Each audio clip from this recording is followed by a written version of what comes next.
Hello and welcome to the next class. I'm Rob Bertzel, one of your co-hosts, joined as always by Kent. Kent, good to see you. Good to see you, Rob. I like that you're repping the iLeague gear today, I have my Hiley gear on. and I will let you introduce our guest today. Well, we have a very special guest today, Rob, John Mckay. And it's the program we're going to have. We're going to ask John to tell a little bit about himself in terms of his biography, but the program today is going to be some really interesting topics, but all of them relating back to Catholic education. But John, welcome to the next class. Thank you so much for being with us. Glad to be here. Glad to be here with both of you guys. And I know the topics here are important, and I'm excited to chat with you today. We are too. This is terrific stuff, John. Just a little background before we jump into these topics. You're a Seattle guy, born and raised. Is that right? That's right. Seattle Prep, University of Washington, and then I went to the great Midwest of the United States to Creighton Law School in Omaha, Nebraska. Yeah, and I know a big Catholic family there in Capitol Hill, right in Seattle. A lot of McKays. A lot of McKays. Well, there are 12 of us, six boys and six girls. Some say that's Catholic Planned Parenthood. I'm not sure that's I'm not sure that's true, but that's what we tell each other. Yeah. Well, I know of that family, and it's a great family. So, as I mentioned, so John's background is unbelievable. I was, talking with Rob about it, and I know Rob, you were blown away by it. And so we could spend an hour on every single one of these topics, but just for our listeners to be aware of what we're going through today with John. um, John is a very, very highly regarded attorney in the Pacific Northwest and really nationally as well, and I guess internationally as we get through talk about some of these things. But some of the areas that John has worked in has included president of legal services on the national level, uh, work on behalf of the Truth Commission in Rwanda after the horrible genocides there, U.S. attorney shortly after in Western Washington, shortly after 9/11. Uh, he worked for the State Department to try to establish rule of law in Palestine and lived in Palestine and worked with Palestinians. Um, and then we also want to talk about his current work that he's doing right now. So, as I said, all of these individually could be an hour long, and they're so interesting. But John, with your permission, what we'd like to do today is just kind of go through each one of those areas, but try to find a way to tie it back to our listeners here in terms of what does this say to our students, in our Catholic schools? What does this say to our Catholic schools curriculum and such? And so let's just jump in, okay? Okay. So I'm going to ask a little bit about your time as the president of Legal Services. What what is that, and what was your work that you did there, and what time frame was that? Well, I was president of Legal Services. So Legal Services is civil legal aid for low-income people across the United States, and it's the federal government's role in this. There are many others that play a role, state governments, and a lot of private lawyers who volunteer their time to try to help people who are facing homelessness, the ending of their medical benefits, access to education for disabled kids, all of those things that I call critical needs in people's lives. The Legal Services Corporation was created. It was the last thing that President Nixon signed. I mean, he signed it on his desk, and I think the helicopter was starting to twirl on the White House lawn in 1974 as he resigned the presidency. The very last thing he did was create the Legal Services Corporation. So how's that for an irony? And it is required to serve low-income people across the United States. Of course, I have no doubt that is on the chopping block right now in Hmm. Washington, D.C. I don't think that's quite happened yet because it's not yet on the budget cycle, but they're preparing, to have their budget zeroed out, which would be a pretty devastating blow to people facing homelessness, who are being denied critical health care, et cetera, the kinds of things that make life really, really important. So I was asked to go back there because this was the time when the Republicans had just taken over the House of Representatives. And it was, sort of a disaster because they zeroed out legal services. At the time I was a Republican. I no longer, for many years now, have considered myself a Republican, but I was sort of the poster child, new, young at the time, president of the Legal Services Corporation who was supposed to speak fluent Republican to those people who wanted to do away with legal aid for low income people. And the truth is that people all around the country, whether Republicans or Democrats, who worked in communities understood how important it was that we don't just let people, free fall through society to the very bottom. Ronald Reagan understood that. And so my job was to go to the Republicans in Congress and try to advocate for low income people. It was really, I have to say, the hardest job I ever had was to serve as the president of the Legal Services Corporation, and to go, on national TV, to be in the halls of Congress advocating. But when you think about the people being affected, it was worth it, even though lots of times it felt like a losing battle. Hmm. Well, that touches on a theme that certainly resonates today, doesn't it? So, as you are, if you were talking to a class of high school students at Seattle Prep, let's say, or any one of our Catholic high schools, and some of the classes might be divided on the, we'll call it the liberal conservative, right? But there's a bright line division sometimes in classes and schools, but you're talking about something quite different. How is it that a Republican, for example, can be such a strong advocate for that? What would you say to those students about why that's important, a person from conservative principles to be involved in something like this? Well, we have to be careful not to demonize everyone, because then everyone can be demonized. It's not, compassion and mercy are not owned by political parties. They're Mm, not they're not weapons of partisan politics.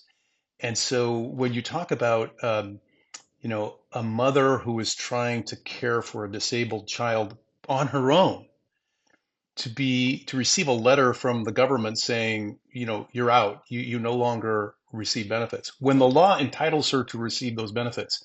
So I would tell those students in that classroom, mhm. sometimes we get in our own little worlds and we think, all the great battles have been fought and won, and we read about them in class and we're taught them by wonderful teachers in our Catholic high schools and middle schools. And the truth is, there are so many battles to be won, because there is a lot of quiet suffering in this country. In this, the wealthiest country on earth, there is a lot of suffering, and people who are being treated unjustly, who have been shown no mercy or compassion. And it's going to take people like our students sitting, a young girl sitting in that class is going to learn those lessons of being a woman for others, and to go out and do something about that mom who just got that letter. And if you can do that one thing in your life, what a reward that is. Mm, thank you. Awesome. That's fascinating, John. And let's shift now to your work on the Rwanda Truth Commission. Could you tell us a little bit about what you did there? Well, I was on the faculty at Seattle University Law School. I taught constitutional law and national security law and ethics, and leadership, to law students. So I have the greatest affinity for high school and middle school teachers, because I was teaching at the graduate school level, and sometimes I thought maybe I was teaching high school students, and other times I thought I was teaching the most brilliant people on earth, who taught me an awful lot. But teachers. Let me just say a quick word about teachers. I think Yeah. teachers, they're like legal aid lawyers. They sort of labor in obscurity. It feels like when you just have one after another, and I'm sure as you look out on that, little mini sea of faces every morning when you're a teacher, you wonder sometimes, is it doing anything? And I think, it's one Hmm. of the great graces of God that just your intention that day to maybe influence that young girl in the back that I was just talking about, who might one day go out and be a real warrior for justice in the world. Even the intention of that teacher to make that happen is a grace from God. And you don't have to see the outcome, just to feel the intention and to pray to God, like maybe you can make that difference. I know it made a difference for me.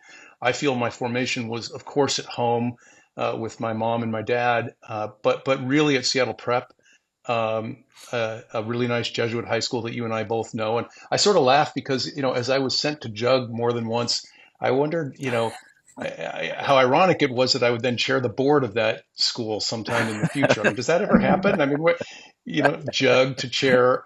Yes, it does happen because I did it. But I hope that the teachers and administrators listening to this podcast understand that even in sort of the dark days when you're just not sure whether you're reaching people, that's a grace from God. So the Rwanda Truth Commission.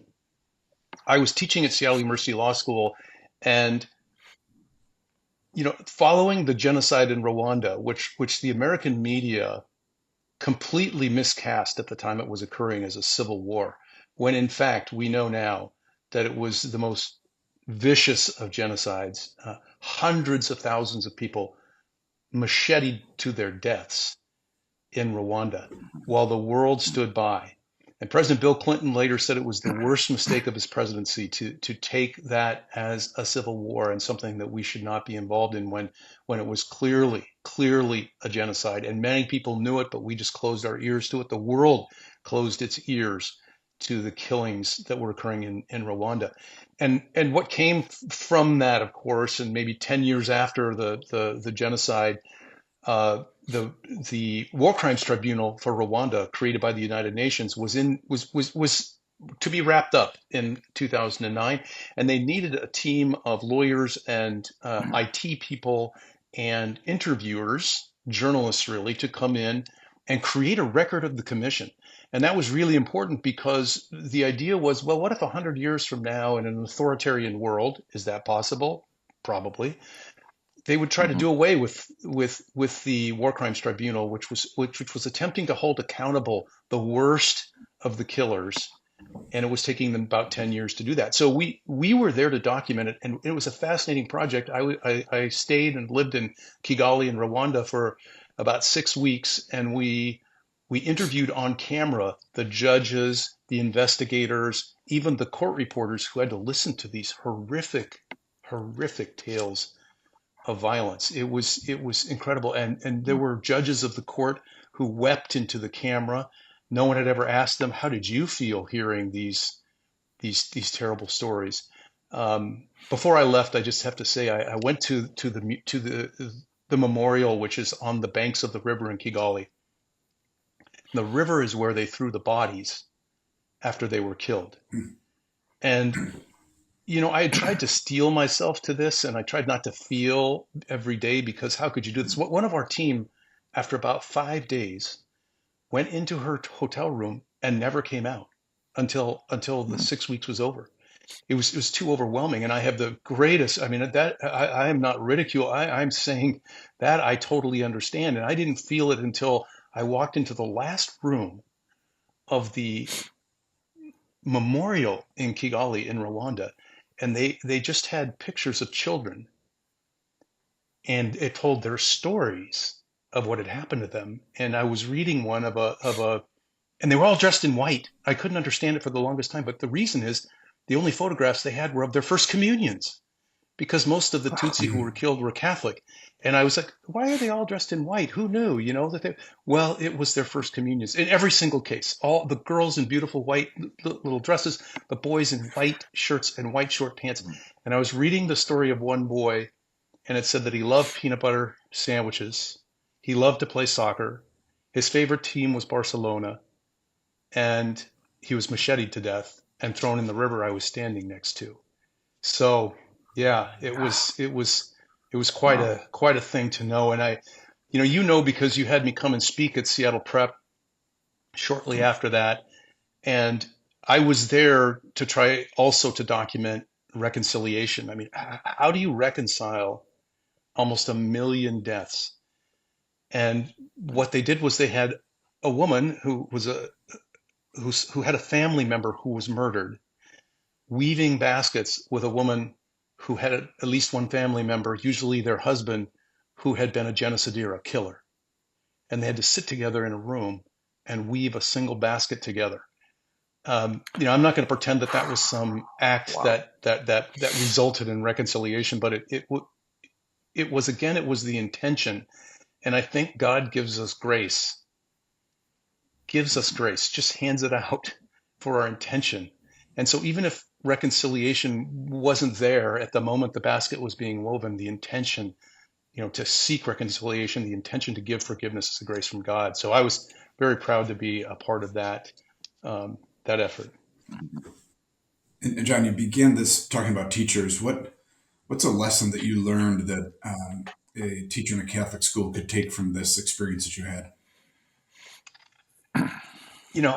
I had a I had a high school English teacher as a freshman who we thought was a really old guy. He was a Jesuit scholastic.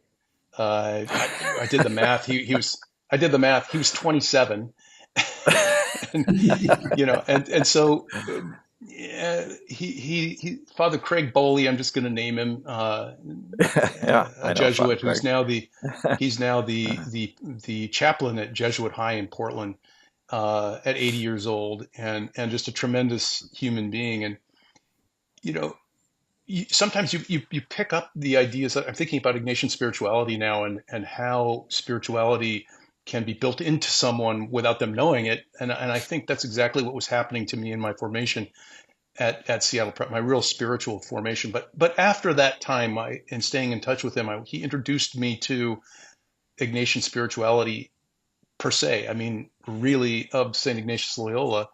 Uh, and it changed my life, really dramatically, in a way that it linked in a way that I'm not sure I can fully identify with what I was taught by dedicated teachers and priests uh, and teacher priests in my Jesuit high school. And I think that's happening in Catholic high schools. I think that's happening in Catholic middle schools and elementary schools around the country. And it gives me hope in a time when I think American society is gravely ill and being led by a greedy, um, Mhm. unethical person. Sure. You know that the example you told about Rwanda, John, reminds me, I used to be a theology teacher for a number of years and loved it. Um, and but I think theology teaching happens in all the disciplines in our Catholic high schools. So if you're teaching history, let's say, and you're spending time on Rwanda, just the stories that you told, the story of the kid, the peanut butter sandwich, right? Story, and then what ended up happening to him. If we view our goal of education, one of our goals has to be to increase empathy, right? And so these kinds of experiences discussed at our school don't really lend themselves to standardized test scores. But doesn't that show that any school that's relying upon that kind of stuff is not getting it? We got to spend time with those stories, I would think. I don't know if you have a comment on that, but those are Yeah, really important. definitely. I was being taught by Jesuits who had spent lifetimes in Zambia as missionaries, and you know, I don't think at the time I really got it. There was one priest I know who kept suffering from relapses of the illnesses that he had in Africa, and he'd been back for 10 years. But when you get some diseases, they stay with you, and so he never complained. He never actually said anything about it. Somebody else told us that was his physical malady. He taught me Latin, by the way. So habemus papam. You get Yeah, a few a few yeah, you, things, a you few nailed that things, one. yeah, a few things have stuck. So yeah, I think these are lessons that you give, and maybe a small percentage get it then, but somewhere there's a little tape playing in the back of Mhm, the minds of students, and you're hoping that they can access that at another time in their mhm, life. And that again, mhm.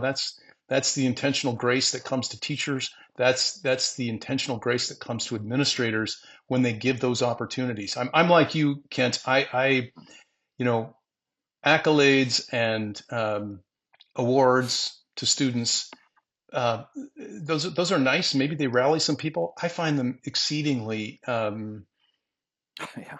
n- not useful in terms of. Uh-huh. An award is not what's going to motivate a kid to grow into the kind of person in high school and beyond in college in their lives to serve others and to really live out their what they learned in school what they learn from their Hmm. families, and that is to serve others. So to win an award is often, it's an accolade for yourself, and it's so much better to show them what it's like to go to a soup kitchen and to Hmm. see that the persons you're serving, every one of them are real people with real stories, and they're human beings. And if you sit quietly and talk to one of them, even if they don't really want to talk to you, you're going to learn something from that you're never going to get from an award. Hmm. Spot on. Um, John, well, let's shift over for a while. In the early 2000s, you were the U.S. Attorney for Western Washington. Of course, at the time there was a Republican in office, and so U.S. attorneys, I think, kind of go along with who's ever in office, right? So they switch over back and forth. Well, you were the U.S. Attorney for Western Washington, and while there was a lot of great work that you did there, because you were there for a number of years, I know by the way, I caught an interview with you again recently, because whenever there's a problem in the government that seems to involve ethics of some kind, local reporters call John Mckay because of your experience. And I'll put it directly, but you were asked to do something by the Washington office, the Attorney General, that you and some other U.S. attorneys simply would not do, and this cost you your job. And could you describe a little bit about that experience as we shift over to that? Yes. So United States attorneys are appointed by the president, confirmed by the Senate, and I was honored to be appointed the U.S. Attorney in Seattle and had a staff of about 75 assistant United States attorneys. And our job is to investigate from terrorism to bank robberies, federal crimes, and I loved it. It was a fantastic job. We prosecuted Ahmed Rassam, known as the Millennial Bomber, sort of the pre Al Qaeda. He was Al Qaeda, but pre 9/11 case that meant a lot to the government. And so that was what I was doing, and I thought it was a very important job. But it's important to realize that while U.S. attorneys and other government officials, but in particular, I say U.S. attorneys, it's important because when a U.S. attorney makes a decision and takes a case to a federal grand jury, usually what comes out of that is someone goes away in handcuffs, with someone who has a weapon, a gun with them. So, so the loyalty is never to a person, even to a president of the United States. It's always to the Constitution of the United States. And when a number of us were asked to do something that we viewed to be as unconstitutional, a few of us had the temerity to speak out. I was one of them. Um, in a way, I'm a little embarrassed to say I was probably the first one to speak out because I didn't want attention. These jobs, you don't want that kind of attention. You want to do your job. But when I saw something that was, in my opinion, blatantly unconstitutional, I spoke out. And apparently, I went on a list of people who were not particularly loyal to the White House and the political people in the White House, not the people responsible for safety of Americans, but the political people. And eventually, I was fired. There were 9 of us fired on December 7th, Pearl Harbor Day, of Mm. 2006. And it later came out that that's exactly what it was. It was a political exercise. I ended up on Meet the Press. It was a firestorm that lasted about 6 months. I thought it'd last 15 minutes, as they say, your 15 minutes of fame or infamy, but it lasted quite a long time. And I think it did become a teaching moment, which is now needed more than ever as we see the U.S. Department of Yeah. Justice being completely taken over by folks who don't understand that we need a bright line between those who wield power and those who want political emphasis, and that the loyalty has to be the Constitution. There are many people still left at the Department of Justice who believe what I believe in, and I have hope still, even though we're seeing some really terrible things. That to teachers and administrators, I hope people who are hearing this understand the opportunity they have now. I mean, I know it's scary, and I'm scared, but the opportunity to take the lesson of a president of the United States who's willing to take a $400 million plane from the Qataris, which we're just learning of now, that that ethics lesson of how to understand that, yes, your president of the United States is a liar and a crook. And to get there by examining that issue themselves, that's a great opportunity. I lived in the law school world where we use hypotheticals. You know this, Kent, and Yeah. so Um, I used to scare my students in 2016 when I taught constitutional law when I talked about President Trump, and he was nowhere near, and no one thought he'd be elected president of the United States. Well, he's going to give us all a lot of good ethics lessons, and I hope our mhm, students will benefit from this because administrators are not afraid to talk about it. Look, we can't be afraid to point out what's happening here. I mean, you're mhm, going to think it's political. It's not political. When it's a blatant violation of the United States Constitution, then teachers have to speak up. And I know there are parents who are going to say, "I don't want politics in my classroom." And I think that's the beauty of Catholic education. You can tell them this is about ethics. This is about the mhm, Constitution. Why don't you come in and talk to these students next week, and we'll hear what you have to say about it. And then they'll critique you when you're done. Come on in. mhm, I'd like to see mhm. that. In fact, you should put it on your Yeah. podcast. Yeah, we'll see how that goes. Thank you, John. Rob, And you've got a, yes, John, shifting to your work in Palestine, can you share with us what you did in Palestine? And another rather timely subject here. Yes. So in 2013, I was minding my own business when my email went ding, and I looked at an email, and it was the recruiter for the State Department who was asking me if I'd be willing to go to Ramallah in the West Bank and lead the United States Rule of Law project. And I thought, I looked at it again. Is this coming from some boiler room in Nigeria? What is this thing? And I realized it was true, and that I'd had dinner with this fellow in Tbilisi, the Republic of Georgia. The Department of Justice had sent me there to help train judges and prosecutors in human rights. And so I went, and I didn't remember this guy, to be honest. I knew I had dinner with him, but wait, what was that guy? Well, he was very quiet, but it turns out he's the chief recruiter for rule of law projects. So the U.S. State Department runs rule of law projects in the most troubled parts of the world. So my first reaction was absolutely not. It's dangerous there. I won't go there. But I didn't do what I normally do, which is send a really nice, sorry, I'm busy teaching in the law school response. And I left it there and began to think and pray about it. And I felt a real calling, to go there. Let me tell you about the calling. The calling was such that every single close advisor, from my oldest brother to my best friend, said, absolutely not, do not go. Not one person mhm, who I asked about it said I should go. And mhm, that's not what I was feeling in my prayer. And so I went, and literally I watched people shaking their heads. You are so dumb. Why would you do that? And it was an incredible gift from God for me to go there. Our job was to train prosecutors, judges, um, and others in Palestine in the rule of law, and to teach them that if the rule of law is followed, human rights abuses don't occur. I mean, let me give you an example. If there was a violent crime, if you don't have rules of evidence, if you don't have forensic evidence, indications of who committed the crime that are valid evidentiary exhibits in a trial, then the only way that you can get a conviction is by a confession. So how do you think confessions would occur in a place like that? mhm. Yes, I mean, Yeah, lots of right, right. beatings, lots of violence. And Mhm, so I felt, again, like the message I would want to send to teachers and administrators, I had no idea if my teaching police about fingerprints, about um, footprints, about tire prints.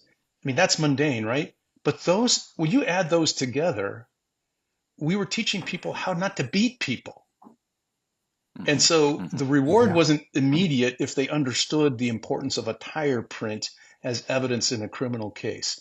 But when you put those all together, the commitment that these wonderful people would have, and I came to love the Palestinian people. I was the only American there, heading a staff of about 80 people. They were all Palestinians, I now speak, as they say in Arabic, shway shway. I speak a little bit of Arabic, but most of it was translation outside, and all of my staff were required to speak English. But every single little kid in Palestine is learning English. They would stop me on the street because, I mean, look at me. I'm an obvious gringo, and and so and so and so they would run up to me and just want me to speak English to them. So it was a 2.5 year experience, Rob, and it was tremendously rewarding. There were So you were there for 2.5 years. 2.5 years living there, and I was given the opportunity to live in Jerusalem inside a security zone. And I decided early on that I would not have the respect of the people that I was working with if I did that. And so I lived Hmm. in Ramallah. I was the only American allowed to live in Ramallah, and I think every month or so, I'd get a phone call from some little agency, and it's got three initials that were in the consulate in I'm talking about the CIA, but I suppose I'm being a Yeah, little too obtuse. yeah, But yeah, yeah. and they would say, if something happens up there, we can't help you. And I'd sort of laugh because I was perfectly safe among the Palestinians. The only thing that I was nervous about was going through the military checkpoints that were manned by Israeli soldiers with Mhm. with with M16s.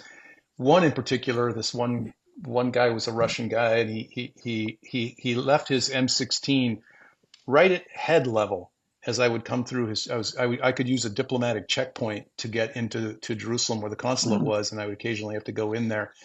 And he always had his rifle pointed right at my head every time I went through there. It was Unbelievable. something, but I did feel safe. I learned a lot, and there's at a point in your life, it's really important to really walk with the people that you want to serve. And I've had Mhm. leadership positions, as you guys have pointed out, and there comes a point in your life where you say, I want to walk in the shoes of the poor. I want to walk in the shoes of people who are facing injustice. And you don't take inordinate risk, but you want to go there. I think of our new pope. I mean, look at the work Mhm. that he did in the north of Peru. And he lived there, and he didn't just Mhm. go for a visit. I mean, he went and lived there for more than 10 years as a working missionary priest, and then later as a bishop. Yeah. Mm. Yeah, John, we in ILE we talk about discernment in our seminars, and your story reminds me of an amazing story about. Are you familiar with Cristo Rey? Oh yes, oh we have Cristo Rey Jesuit now in Seattle, and brand new, and we're so proud of it and hopeful of its success. Yeah, and a great great president Yeah, there. Paul Hogan, really good. Yes, from In Jesuit High in Portland. 1995, the Jesuit Yep. yes, in 1995 the Jesuits were considering opening the first Cristo Rey school, and the provincial Father Schaefer called in his five consultors, and they were discussing the opening of this new school, Cristo Rey Jesuit. And John, all five of the consultors told Father Schaefer no. They said, "This is crazy. This is not going to work." And he, like you, in his prayer, he said yes. And years later, after it was obviously going to be a success, Father Foley, the founder, went to Father Schaefer and he said, Bradley, how did you say yes when everybody was saying no? And Bradley said, John, it was very simple because it came from prayer.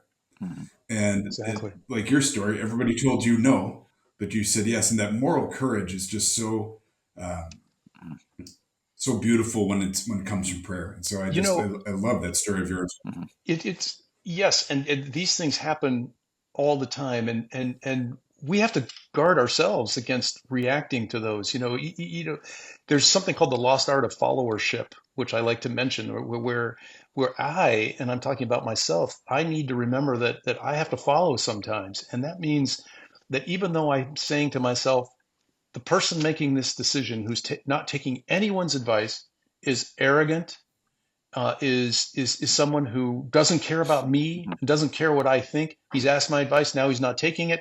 I mean, these and people get really, really angry, and they blame the person who really has made a decision out of discernment and prayer. And sometimes you just can't convince those people that that's what it is. But the courage part of this isn't the decision. It's the willingness to take the abuse that occurs when you know you've made a right decision. And you have to have a quiet confidence that over time, especially if you don't react in anger, I mean, it's really important not to react in anger to that, because really, what difference does it make what they think in the long run? If the decision was to open Crystal Ray in 1995, I mean, that is a world changing decision that was made there. Hmm. And because I mean, look what's happened. I mean, who would have thought? Who of those consultants would have thought that just in this past year, a new Crystal Ray is opening in Seattle of all places? I mean, that's what that did. And so the decision maker has to take the they have to be willing. Courage is the willingness to be unpopular, at least momentarily. But even if forever. When I was fired as U.S. attorney, I no one likes to be fired. And it was about 2 weeks before the media figured out what was going on. But during that 2 week period, I had to come to grips with the fact that I might just be fired like any other schmo that gets fired. And I felt like a schmo in some ways, you know, and that I would just have to take that. But what gave me great comfort was knowing that I had made a decision that was grounded in the Constitution, that was grounded in my faith, and that even if I lived in obscurity and disrepute, I was good with that. And that, as I look back on it, I don't want to say I'm courageous, but I'm grateful that I had the strength to be willing to be held up in disrepute and yet Hmm. still try and do the right Hmm. thing. And I think teachers and Hmm. administrators, they face that. Teachers, they're part of a team, and so are administrators. They're all part of a team. And so they ask themselves, geez, should I do that thing that I know that's right? Or are people going to think that I just want attention for myself? And I think Hmm. part of the discernment and the prayer to God is to help you understand if, in fact, and this is part of a discernment process, really, the discernment, a prayerful discernment process means to have to look at that and say, am I the person making the mistake here? And yet to be willing to say, you know, it'll be so much easier for me not to do the right thing and no one will never know. There are those kinds of decisions. Hmm. I can do the wrong thing and no one will ever know. No one will ever hold me accountable. But you are going to be accountable in a true discernment to Hmm. know whether what you're doing is a consolation or whether it's a desolation, and whether that's something that can emerge in prayer. So, yeah, Hmm. that is an amazing story, Rob. And I'm Hmm. actually quietly feeling gratitude for that moment in 1995. Wow. That's Right. it's not we do in our this group we work on, John, it's called ILE, and what we do is seminars for Catholic school leaders on topics like contemplation, discernment, and transformational leadership. But we spend time on these types of things, and it is it's hard to not fall into the looking at poll numbers. Like everyone, you'd rather be liked than not liked, and those types of things. Yet every leader, including leaders in our schools, sometimes run across decisions that aren't going to be popular, and for whatever reason it might be. But I'd go back to what we've already talked about: uh, having a really uh, deep prayer life is so necessary for us. To something to draw from that well. You've alluded to that, by the way, John. I think we just have time for one or two more questions, but I just want to mention that one of the great, and I'm not surprised by this, by the way, because I've known you for a number of years. Um, uh, that almost every one of no every one of these situations we talked about, you've always brought back to prayer or God or where you found God in this. So uh, if I don't know what lessons will our educators will get from this when they listen to this podcast, but that certainly is one that I'm going to carry from this interview, is in these really intense moments that you found God in these moments, even if they were hard moments. So anyway, For sure, and um, and recognizing that God is there in all those moments. That's part of my very slow and far from complete uh, journey towards God. We run away a lot, mm, and then we run back, and then we run away, and then we run back. And my slow process and slow progress, I hope, is coming with that realization that is recognizing mhm, that in the good and the bad, God's always present, and God is always present in others. and we have to look for that every Mhm. day. Well, I know Rob always has a question he asks at the end, but I just want to mention that to our listeners out there, John. I love the fact that in retirement, and I'm air quotes retirement, that now you've gone back to kind of your roots, and you are doing pro bono work on behalf of people who are struggling. John, could you just describe a little bit what you're doing right Yeah. now, the work that you're doing pro bono? So, Yes, so I took a special license from the Bar Association that allows me to do only pro bono work, which is good because then when my former clients and friends ask me to work for them, I have to say no. But I'm doing divorces, which I never did in my life, and frankly, I thought my head was going to mhm, explode.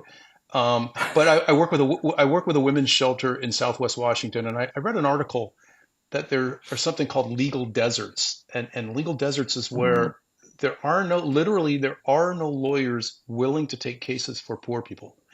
And in those legal deserts, guess what? That's in the rural poor, there's no one there to help them. And so I thought, mhm, wouldn't that be a way mhm, to keep doing what I'm doing? And one other thing that I thought about was this, when you get called to leadership, and administrators will totally understand this that are listening to this. It's like, my most rewarding moments were as a teacher. And mhm, not everyone teaches as an administrator. In fact, I would imagine it's sort of a small number. I know, Kent, you did, and I always admired that. mhm, But for mhm, me, I wanted to go out, and I didn't want to. When I told friends I was going to go do this, one of them said to me, "So you're going to lead a team of how many people?" And I said, "No, it's just me." Well, why would you do that? Well, I'm doing this because I want to serve and I want to be able to look across a table in a little beat up conference room in Cathlamet, Washington, in a women's shelter. And when they cry, I get my dog Tippy out and let them pet Tippy while they cry. And literally, I'm describing every meeting up there. And I drive about an hour and a half from the Oregon coast where I live up to Cathlamet. And then I take eviction cases, eviction defense cases. I'm doing an adoption where the birth mother, is a mhm, meth addict who's not going to live out the year. The father is in the state penitentiary, and the grandparents have been raising this little Gosh. boy who, at the age of 11, suddenly realized that he'd never been adopted. They're low income Mhm, folks, and we don't really do adoptions. But after I heard that story, I said I have to help them, and so I'm in the middle right now mhm. of trying to help them adopt their 11-year-old grandson, That's and I get great satisfaction from that. So I would just urge people. mhm, I'd urge your administrators to think about, you know, save a moment in your life to you teach, I mhm, know, and you teach by the way that you act and the way that you model, but remember that walking with those who need you and being there one on one, there ain't no substitute for it, and mhm, it's a wonderful, wonderful experience. So I'm just filled with gratitude mhm, for this opportunity. And I've been doing it for 3 years. And my bosses in Seattle just figured out that the former president of the Legal Services Corporation is working in probably the smallest place in the country right now to do to do legal aid work. I And love it. so I can't imagine. And they keep saying, "Oh, come on, come over here." No, I just want to do my work. I Do don't. my You thing. you just there's a point where you say, "Look, I'm Uh, not doing this. There's no resume anymore for me. I want to yeah, do this yeah. because I want to serve. I also don't, I preached it for years. I need to do it, and so I've been doing it for 3 years. Yeah, I hope to do it for many more years, and uh, I and love and it. it's enormously rewarding. That's awesome. John, before we close it out here, this conversation has reminded me of David Brooks' Yeah. eulogy versus the resume life, and you have certainly lived a eulogy life and not a resume life. So thank you for sharing all this today. And for every season and every guest, we ask one final question. It's the same question for everyone, and that is, who is your greatest teacher and why? Well, I have to say, I had a professor in at the University of Washington who was a political science professor, and he was this, very classy looking guy who read, I think, 5 newspapers a day in a time when there was no internet. So he had them shipped to him from all over the country so he could understand what was going on in the world. And I guess he taught me how to really be critical about events in the world by both gathering data and then dipping your fingers into it. He encouraged all of his students to be active in politics, but we never knew what his political party was. It was the subject of debate for decades. They never knew. I mean, I have to do a Yeah. shout out to Denny Olson, who taught me English at Seattle Prep. He literally taught me how to Hmm. write by forcing us to journal and then having the other students critique our writing. And he truly taught me how to write. So I learned how to speak and debate at Seattle Prep, and I learned how to write at Seattle Prep. And those are two skills. You can be the most dedicated person in the world, but if you don't have skills, it's the beauty of Catholic education. Teach the skills, but also teach the empathy. Teach the skills, but teach the love of mercy. Teach the skills, but teach people to be men and women for others. Pretty awesome. Beautiful. Pretty awesome. Really good. Well, John, this was a wonderful conversation. Thank you so much for taking the time. You obviously are quite busy, so this meant a lot to us to have this conversation, and we're excited to share it. To our listeners, thank you for joining us once again on the next class. If you enjoyed this conversation, share it with your family and friends, like it, and subscribe to the next class. Kent, any final words? No, just great gratitude, John, for being with us, but just the example you bring. So, yes, blessings to you and blessings to your family.